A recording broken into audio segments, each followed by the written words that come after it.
contacts on there. Oh, Everybody, and welcome. Happy Easter and all that. How are you? I am beautiful. How are you? Oh, beautiful. And more importantly, what's all this here? I am in my little shed. Yeah, well, I'm in the official Kerfuffle studios here. This is where it all goes down. I think you're. Hang on. Did you get to the credit card? You've only been here for a few days. Welcome. How's been your first day at Kerfuffle Towers, my friends? It's been very interesting. I got to do a press conference with Christopher Watkin, which is, you don't get to do every day of your career. So that was lovely. What I still really liked about that you were late for your own unveiling, but even better than that, just to show what we brought you on board for, you stayed to win an instruction from Purple Bricks, didn't you? You had to. You couldn't. I did indeed. You know what? I went into that valuation and I thought, right, I've got half an hour here. There's plenty of. And he said, I'd like to discuss my previous agent with you. And he sat down and rolled his sleeves up, and I thought, we're going to be here a while. Yeah. So, coming from an agent's point of view, when you hear somebody slagging off the other agents, do you instantly think, popcorn style, I'm going to sit back and enjoy this? Or do you think, is there an inkling that they're a difficult client? I think it's one of there is that, there are people that are they are serial offenders in terms of being serial difficult clients, and they'll go from agent to agent. But I don't think all agents are created equal. But I think that one of the best things you could do as an agent going in on market appraisal is really to train yourself to resist the urge to slag off that other agent, because it'd be easy, but one day that's going to backfire on you, Yeah, so kind of draw a line in the sand, don't you? Otherwise, it always just lets them off the hook, because it's invariably the vendor's been a bit of a douchebag themselves. But however, I do reserve the right with Purple Bricks to be a little bit more easy. I think really they don't do themselves any favors, and I think the fact that the vendors already by that point, by the time they're talking to you, they're more than disgruntled because they've already paid their money to Purple Bricks. So talk us through it. I mean, obviously this is the online challenge, isn't it now? So everyone's talking about pivoting. We've got traditional agents who are pivoting to hybrid agents and are becoming hub agents and everything else. We've got prop tech businesses or traditional tech businesses that are pivoting towards prop tech and all sorts of things. But what we haven't kind of dealt with or seen so much now is those online agents having to pivot themselves. So what's their challenge, as you would understand it, listening to a disgruntled vendor there? I think the challenge is getting over that whole your money's paid regardless of how well they do on the house or whether or not they sell it. Taking it yeah, so I think moving to a system where you're paid purely on results, like most agents are, and at your own risk, so therefore there's nothing to pay up front unless you sell it, is probably a challenge for them. I know that some of them do say you can pay later, but it effectively it's just a credit system. So you're in for that money whether they sell it or not. And I think that is what hurts most vendors. So and it's sad because they try it. Where is the motivation for that? For that agent to sell a property, the motivation is there to list it rather than sell it. That's the issue. Yeah, absolutely. So do you think that he had, let me use the phrase, did he feel he had firmly been deceived, or had he willingly almost deceived himself? Were you able to kind of gauge? Do you know that old adage that you can't con somebody who isn't after something for nothing? And I think that's the key here. I think most people that end up instructing a discount agent, that at the beginning of that process have no faith in traditional agency, and they feel that what we do is easy. It can be replicated by anybody, and they might as well be doing it themselves. And I think, therefore, it appeals anyway to a certain kind of vendor. They willingly deceive themselves that it's going to work. we did a roadshow many moons ago at Repeat, and Dan Hare did some really interesting analysis, who was the marketing manager at the time there. And he highlighted that kind of the cheaper end, the volume end of any kind of industry tends to top out at 20%, whether that's supermarkets, airlines and things like that.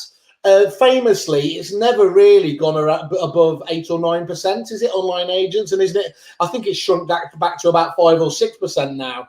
Do you think that's its capacity, or do you think there'll be a second? Oh Christ, it's all about second waves, isn't it? Do you think there'll be a second wave of the online agents that comes back to push it towards that 20%? Well, here's the interesting segue here into a little bit of news. Obviously, Boomin has hit the papers by launching this week. And well, let's first of all talk about the figures there and go back to how they're building their advertising package. So when you look at Boomin's figures, they've launched with 5,000 agents, as I understand it, which is out of a possible, is it somewhere like 19,000 branches? Oh, I don't know. Well, Chris was talking about this the other day. Isn't it about 12,000 agents comprising of around 22,000 branches? Something like that. So Boomin have got 5,000 of those together, which is great. And obviously they made some big noise at the beginning about actually bringing on board, major names in the industry. So you've got the likes of Belvoir, Martin and Co, etc. They're all up there. So you've got some good brand names there. What's interesting is their marketing at the moment. So the videos, have you watched those, Simon? Do you know what? I was going to hold it till today to watch, so you could get my actual reaction for it. So, how long is it? I've heard some people say it's a bit confusing. Well, is it there? You've got it there. That sneak peek. Yeah. Can you play that? Let's just see if it works. Tell me if it works. When you use Boomin, good things happen. You could get a sneak peek at houses before they've even gone to market. Boom. And arrange house viewings anytime, 24/7. Boom. Because Boomin is a game changer. Who's Van Gogh? Well, Sorry, did you drop us? Boom. it's the next generation of property site. So, get Boomin. Okay. Boomin, get Boomin. Yeah. So what's interesting about the Boomin campaign is that it tends to be centered entirely around money for nothing almost. So good things are happening to those people in that advert. The fish is jumping into the net. Yeah. A nun is delivering a block of gold that you didn't even drop. Money is falling from the sky. And I think that sort of rhetoric and that sort of education to an average seller is extremely dangerous. It's fantastic if you want to launch a new product, but I think what you're telling them is that really what the agent's doing here is acting as the facilitator, but the buyers are waiting and the properties are waiting to be sold, because you've got the whole of their marketing tends to be built around the secret buyer and the secret seller. So you can register early and find out how many people would be looking at your house, and you can also find out how many people are looking to sell on a certain road. Albeit, caveat, you need to use an agent, but why would you use the most expensive agent if you knew there were 7 buyers waiting on your road? Would you not? Sniper shot, isn't it? Yeah. It's a really interesting one. I tell you what, on the Wales scale of attention seeking, the thing that jumps out for me here though is just the amount of comments, or the lack of comments. You know, ordinarily when there's a PB story or a Rightmove story, you are flooded, aren't you, with statement after statement. And as far as I can see there, what's that? There's only 12 statements. Now, you know, what's the old Oscar Wilde? There's only one thing worse than being talked about, and it's not being talked about here. Are they suffering from that a little bit at the moment? Perhaps, but I think that, you know, they're going to get over that, aren't they? At the moment, they've got loads and loads of commentary. But I think what's interesting, if you read the Facebook groups, there are enough people that have got the jitters this weekend. So yeah. there was all that about? So, I mean, I saw the whole platinum thing based around. So, my understanding is to become a platinum member, you've got to have a CRM company will allow the full two-way sync of data. Is that right? Is that essentially it? I think so. But as I understand it, and again, this is to be confirmed, so it's all allegedly. I'm not sure it's one rule to fit all size of agents. I think some of the bigger boys have managed to negotiate themselves a deal where they're not necessarily handing over all their data, but Boomin wants open integration with your data and your CRM. They want your applicants. And their argument is, which is quite valid, to do all the clever stuff we need to do, we do need to have that throughput of data, which, as long as you believe the end game, is fair enough, isn't it? Yeah, no, I get it. It's tremendously interesting, and I think the idea here is I think the key word is trust. I think if you and I, well, let's choose some vanilla characters. If Kevin Ellis, who's already commented today, but if Kevin launched, he's got a tremendously good reputation. He's a friend of of agents. He's known for backing their corner. But if Kevin decided to launch a platform like this tomorrow, I think the industry would be a hell of a lot less skeptical than they are. As long as he doesn't do any toxic partnerships. Oh, well, there you go. Somebody's done a deal with the devil. And it is really true what you said there, by the way, David. Allegedly, never more so now that you are officially Kerfuffle. We need to get that out in the credits, don't we? So I think that's part of the problem that they've got is that, and this was the Bruce Brothers problem from day one, that they had spent so long tearing down the industry in terms of the traditional ramifications of our industry. They spent so long doing that at Purple Bricks. The agent public has they've got no currency with them whatsoever, and they've spent. Yeah, but there's been a lot who have, haven't they? And there's been some very sizable independent brands who have. I mean, the corporates haven't gone for it yet, have they? Which I assume that's just I'm assuming that's a negotiation game to try and get a. Yeah, I think they've got some of the corporates on there clearly, but there's still more in play. So this is very interesting because.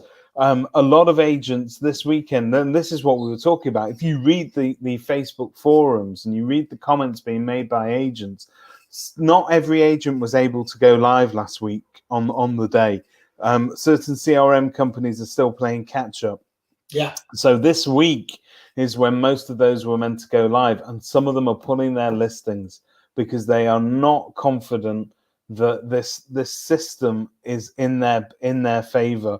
And I'll be honest with you, if you are going to turn up to an MA and the owner of the house is already educated that there are 12 people looking for a house on that street, and you're just a means to an end, I think your fee is going to come under fire.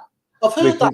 And that's an interesting angle for me, isn't it? It's like, somebody said, where's your fee defender in terms of the work that you're trying to do? I think that's clear. And also, let's not forget, right now, we are enjoying a phenomenal time in the market, but it's not going to be like this forever. So what happens then in a hard market? That whole system of we've got 20 buyers waiting for your house, it's going to go out the window. We're going to have to work hard for each and every sale. David, we're already over the Rubicon from that paragon of news, The Sun. Britain could have no homes left on the market in just 2 months as the COVID crisis sends the market into a frenzy. Experts have warned that Brits looking for a new home may have a problem finding one as homes for sale are rapidly running out. Now, to be fair, it came from a Times story, and I think it actually came from the 20CI data as well around there, didn't it? So correct. It's interesting. 20CI's data is now being quoted more and more often in the press, but it's also being relied upon for government policy. So if anybody watched the stamp duty debate that was televised and done virtually, so everybody was doing it on Zoom or whatever, 20CI's figures and data were taken into account there. So they're clearly gathering. They're in terms of media spotlight, they're bang in the middle of it. Do you know what? I think they've always done that, but I think what's clear now is they're citing them a lot more in terms of that as well. So they really have, they do get quite a presence, don't they? And I think that analytical stuff is, anyone go back to their page on Kerfuffle, Katie, they did a really good overview of the market over the last year from a purely data-driven point of view. Yeah, no. So, and I'm presuming as well that also is testament that the integrity of the data is enough for lawmakers to rely on. Then we as an industry can look to that as well with a bit of confidence. Wouldn't it be wonderful if accuracy was genuinely one of the first things they worried about? Listen, if Boris Johnson's relying on it, it's got to be accurate. Yeah, we all know this is a man that. The only reason he needs data is to count his children. Here's an interesting comment here from Bonnie. Hi, good afternoon. How you doing? Making a statement that there's no incentive for an agent to sell a property if they are paid up front assumes that the only reason agents sell houses is for the money on completion. By paying on completion, some agents will do anything to hold a deal together. The buyer reneges at the last minute, and the agent wants it all to hold, so will encourage the seller to take it. I think, Bonnie, you're probably right. There's an element of truth there, but I think overall, from all the systems, that is what I think that makes the agent incentivized to keep deals together, even when the going gets tough. If you've ever been part of a chain with an online agent, you can choose Purple Bricks if you wish. I have. So this is based on fact. It can be really hard. They put zero effort into keeping a chain together. So yeah, you've got both sides of that sword. Do you think that's the most obvious? We were talking about before how they evolve and come back. Do you think it is improving on that sales progression process? That's the lowest hanging fruit, isn't it? I think there's a lot of self-employed agent models out there where the sales progression process is excellent. And if you're looking for a nimble, nifty sort of one-stop shop with not a discount fee, but a more value for money fee, there are certain very decent ones out there. I don't think you necessarily get that with call center sales progression. Do the local property experts themselves have anything to do whatsoever with the sales progression process once it gets to that point? They very rarely have anything to do with anything local either. It's worth pointing out. But do they have anything to do with it? I don't think they do, and it depends which company you're with. Some of them have a centralized, sales progression unit, but let's face it, a lot of agents these days also sub their sales progression out, which doesn't need to be a bad thing. There's some tremendously good sales progression companies out there. A lot of them are on the Kerfuffle site. You can check those out as well, and they're excellent. It's like it is as if you were handling it in-house, all white labeled. It's absolutely beautiful. Can I just say with one, and this is not genuinely Alan Partridge, but Simply Conveyancing, because they sent me an Easter egg, they get, regardless of their 5-star reviews, they get an absolute thumbs up. So they sent me an Easter egg as well. And I didn't know why, but it's clearly because of my influential position, right? Is this shooting up? You've made it. Is this what a czar? Yeah. This is what I can... We should have David mentioned we should just have agency czar, and I should be supplier. Can I say supplier bitch? Or I don't know anyway. But, you can be. Has the Sun just replaced his property industry eye? Yes, Christian. I think it's clear the property industry eye need to up their game and maybe take some of the Sun's content. But that's a genuine story. That's hit the papers this weekend. Yeah, it was. And in other portal news as well, let's just have a look here. Our friends over at Zoopla seem to have closed the gap again in terms of, which I did find very interesting. So, that kind of unintended consequences, David, where On the Market launched and they were clearly going to take out to take out Rightmove, and they had the big effect, didn't they? They damaged massively Zoopla. So is this now the final point where they've recovered back to that? Well, it clearly is, isn't it? They've clearly got back. Well, it's interesting. I spoke to Murray Lee this morning in an interview that Hello, you can Murray. all. Sorry. I was just saying hello, Murray, because if we Hello, don't, Murray. Yes, no. If you don't, he'll tag you to death in every post for the next week. But I had a chat with Murray, and he famously left Rightmove, and he's stuck with Zoopla. But as a consequence, the deal that he had cut with Zoopla was that he was getting it for 9 months for free. okay. So there's an awful lot of agents that have done that, and they will presumably form part of those numbers that you're reading about there. But look, I think Zoopla is still, in my opinion, the number 2 portal in terms of numbers and how the public view them as well.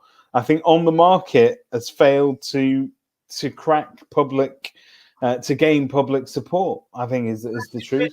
Haven't they, David? So they've made a couple of acquisitions and partnerships. Getting Techlet was a big deal, I think, in terms of people in that letting space. Quite, from what I understand, people in the know seem to think that was a very clever deal. So Mr. Jason Tebb there getting in. There's obviously some really high-profile appointees like him and Nathan Emerson who are coming in, who I think are threatening to shake things up. And as you said, they really need to, don't they? They absolutely do, and I think, like it or not, disruptors such as the Bruce Brothers and Boomin is going to put portals under pressure. So you will now see Zoopla doing things that they need to. You'll see On the Market making noise about things, because I think that's one of the critiques that they've had, and I think more than that, people are going to have to up their game across the board. So I think the big thing from ZPG is we need to, and I think they are starting to do this, we need to hear, don't we, more about what they're doing. For such a company, under Chesterman, I mean, I saw him in the press again. Did you see him with his new car business that he's got going on? In the days of Chesterman, there wasn't a day or week that went by that they weren't in the news about something. Then, who's it called? Is it Silver Lake took over ZPG, took a private then, and it's just been silence. And I suppose what's interesting now, has that been silence because nothing's been going on? Has it been silence because actually there's been a lot going in, in the background, and now they're ready to start unveiling it? Or is it a case like most of the portal and the way that they've dealt with the public in the past is they stay quiet, because the minute you raise your head above the parapet, you become fair game again. Not a problem for us, though, is it, David? No, we're but that's the point. If you make noise, and if you get yourself into the press, and if you put yourself in the center of all the attention all the time, or all the action, you're also going to get flack, and you have to have the broad shoulders to be able to take it. I mean, this is the point, isn't it? Is you're going to get flack. If Mother Teresa can famously get flack, given what she did there, you've got to just have broad shoulders, haven't you? I think so, but I think On the Market are the ones that need to sit up and pay attention right now. They need to start to really sort of show agents that they're up for the fight, that they understand what they're up against, that they've got the money to throw into the ring to match what Boomin are going to be spending over the next couple of years. It's an awful lot of spend over there. Not one, is it? But they should still have the trust element, shouldn't they? They should. If there's anyone there that's going to come out tub thumping for the agent, it still needs to be them, doesn't it? It does, but somehow that's I don't know why, but they've always failed to hit the spot on that. You'd think it would be an easy thing to do as a portal run by the agents for the agents. It'd be dead easy to garner support the whole time, and yet the flack that they get sometimes is absolutely unparalleled. Well, as Christian says here, very savvy acquisition. There's a man who knows. Look at that jumper. There's two things I love about that jumper, that picture. First of all, the jumper's fantastic. The glasses are superb. And then I suppose finally, it's just a lovely, beautiful photo, isn't it? But anyway, and then also as well, better to know what people are saying and keep your head down and be clueless. I think he's targeting that at me at the end there. So thank you for that, Mr. But I think there's lots more work to be done, and I think that Boomin's going to do one thing, You'll find certain agents that will come off it as quickly as they went onto it, but some people herald it as the coming of the new Messiah, and I think that what will be the key, won't it? Is it will all be about now the early experiences of those early adopters, won't it? So there will be a bit of churn both ways. People jumping on, coming off again. But let's not make a mistake about this. As ever, with the portal question, it's never usually about the agents. It is about the public and their reaction to it. The public famously will go and buy wherever they can find the stock, but it's who gets in their faces first and whether they like to use it. If Boomin are holding themselves out as for the Insta generation, for the TikTok generation, for the Insta agents as well, it'll be interesting to see if they manage. Two questions here: if they manage to get that young audience in. And really, are those young audience, are they property consumers? Are they actually capable of buying at their age? Who knows? No, and do you think there's a diminishing returns as well? So, to be able to go into a potential vendor's house and say, oh, well, we're on Rightmove, we're on ZPG, we're on the market, and now we're also on Booming. Do you think they kind of lost attention by the end of that? Do you think even the vendor can say? So I can roll this off. I go into every house and I'll say, so your property will get advertised on Rightmove, it'll go on Zoopla, it'll go on Prime Location, on the market, Home Search, and the list goes on and on. Yeah. But by that point, they've had enough. I think actually the reason I say Rightmove first is because majority of my vendors expect to hear that. Yep. And so you will always prioritize them. So I think the rest get left behind to a certain extent. But I think more eyeballs alone is not enough. But the more exposure you have on your property, the better the chances become. How, just as call it early, because then we can play it back when you're on. How good do you think that matchmaker service will be? How well will it be received? Do you think we're going to see consumers come back, or do you think it's gimmicky? Just you gut feel at the moment. I think that to a certain seller and certain buyer, it's really going to appeal. My worry, and this is how we started this discussion, my worry is it appeals to the seller who thinks the agent's job is easy, and it appeals to the buyer that wants to, at the moment, it is working in a landscape of absolute, they're like in the desert, there's no water, they'll take whatever you can give them. If you tell them that there's a service they can register for to get in to properties earlier than they're launched, it's going to do great guns in this kind of market where demand far outstrips supply. You know how I always claim I have the habit of being topper and claiming everything as there. As in I claimed that Just Eat was my idea 15 years, but I did nothing about it.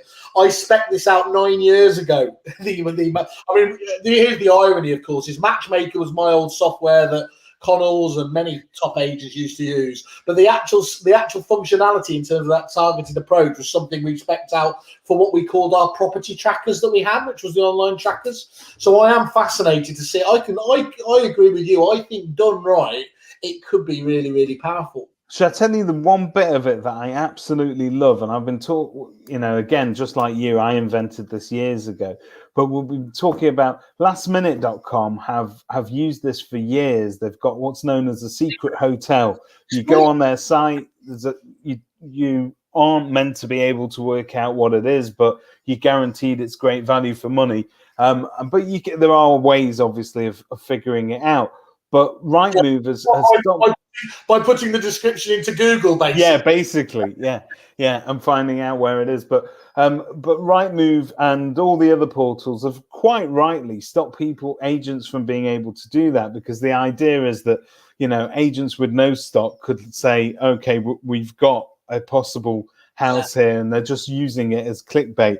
But it's a lovely thing to be able to walk in. Two things are lovely about this. It is lovely to have secret deals that are off market.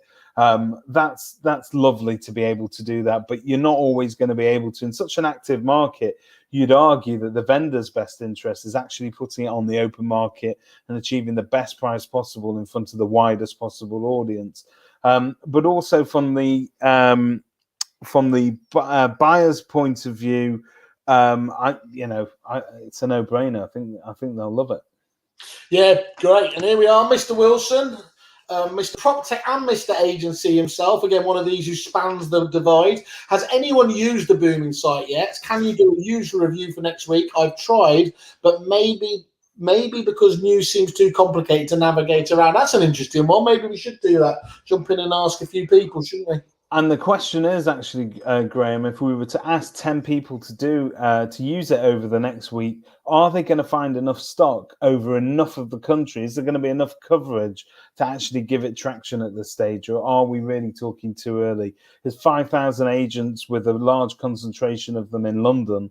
Yeah, maybe that's irrelevant. I jumped on obviously, and look, it was there was nothing in my particular postcode here, but that was always the horrible experience, wasn't it, in the early days of the portals, Portal 1.0, until they started getting dominance and everything else. That whole thing where you could go to entire counties and not find something just left the consumer completely underwhelmed.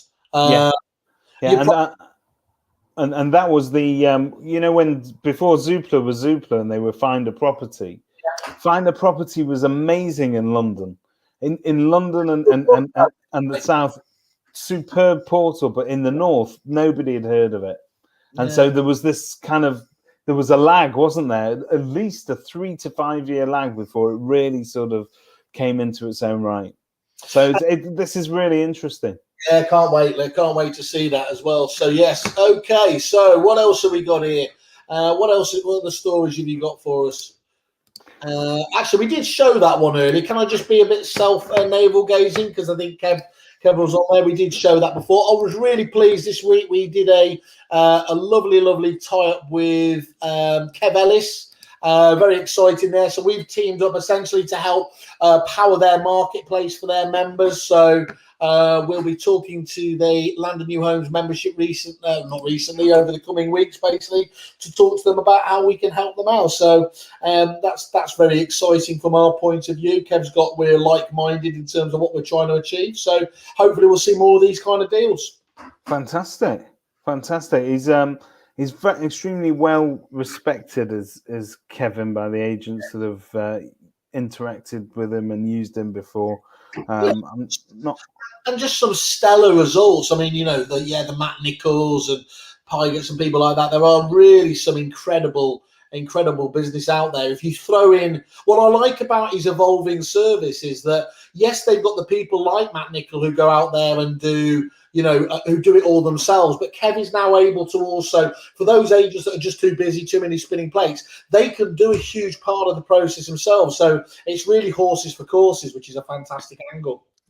On to an old news story. It's just the proverbial, isn't it? It just keeps coming. But you know what? We're talking about. I cannot believe this stuff is still sort of headline news after the year that our industry's had, and the amount of. I mean, I don't know, but my news feed is full of agents doing wonderful things for their local communities, charities, just a great amount of public awareness for local businesses. There's all sorts of stuff out there. Agents are doing more than any other profession that I can see to champion their local communities, and yet we still get that we are amongst the least trusted professionals. And once again, it's just interesting to see where we get put in the table. But this means that agents are considered less trustworthy than lawyers, traffic wardens, and on equal footing with some of society's biggest white-collar villains, bankers. Yeah, what I noticed is PropTech wasn't in there because we'd be supporting the whole sorry lot, wouldn't we? But if you go down to the top comment, I think this is the one where Julian O'Dell quite rightly highlights they were a little bit cheeky, because if you just go down to his top one there, the stats at the end actually relate to the question, which of these professions do you trust the most? So they're at the bottom of the professions that you trust the most. Do you understand that it's not quite the hammer story I thought when I first saw the headline? No, true. But I just, I can't help thinking that there is the newspapers and the media themselves really they love these stories because it's just great. But I don't think it's at all representative of where our industry sits right now. I think a great deal of progress has been made. I absolutely think that's absolutely spot on. You show me any other demographic outside the charities themselves that do so much work and in terms of localization. And I think Christian agrees. I don't think there's many, if any, profession out there that has done more for the public in the last 12 months. So proud, even if journalists disagree. Well, let's face it, in terms of the least trusted professions, journalists have got to be up there, right? Yeah, of course they have. Fake news, fake news. Let's not forget that they tapped the phone lines of murder victims and all that sort of stuff. Done that twice, to be fair. So only twice that they managed to get caught for. Yeah, you're right. Yeah. But I'm hoping that we will return to the media at some point, and those headlines will start to dissipate. Tell you what, one of the other things I saw, which is obviously just there's a load, and this is the thing, there's so many that you can't really talk about. But here's one that just jumped up. Our friend, obviously, Jerry with the Karma Club. He's nicking all our K's there, but we'll forgive him that. Absolutely fantastic. Donated more than 10,000 to local charities and community good news stories. And I did an interview with Jerry, and it was you know how this works. Obviously, over at Kerfuffle, we give people their own showcase to introduce the business and talk about it. And Jerry's the only one that I've seen who said, I don't want to talk about our business. I want to talk about the Karma Club and what how we believe in it. And he talks about, which sounds a bit trite to start off with, but he talks about his KPIs, doesn't he, in terms of those those good works that they actually do there, the karma things, and it's just absolutely fantastic that somebody has that running front and center of their business. There is so much going on right now. I mean, Jerry's a great example of this. He lives and breathes it, but there's so much of it going on out there right now in terms of the goodwill and work that is being done to raise money for certain causes. Agents giving, obviously, clearly that's one that always gets a mention. The fantastic work that Murray Lee talks about doing, and that's just one agent, just one agent in one part of the country doing, and there are countless agents out there that are doing similar things. So it's superb, and I cannot be prouder right now of our industry over the last 12 months. Honest, I'm loved up. Yeah, it's good. Well, just as you come out of it, now you've sold your soul. I'm still very much in it. In fact, what am I going to do after this? I'm going out to book on a property. Oh, you really? It's what you do on a bank holiday Monday. Nice.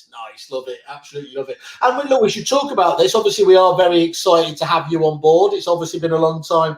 And we were talking having a chat with Mr. Watkins about it, but we've very much come at this from the angle of keeping us honest, haven't we? Here, we really well, a lot of people, when we started the Kerfuffle podcast many moons ago, they said, "What the hell is this? What is a podcast? Why are you doing it?" And I've now got the answer to that. It turns out it's the longest job interview in history.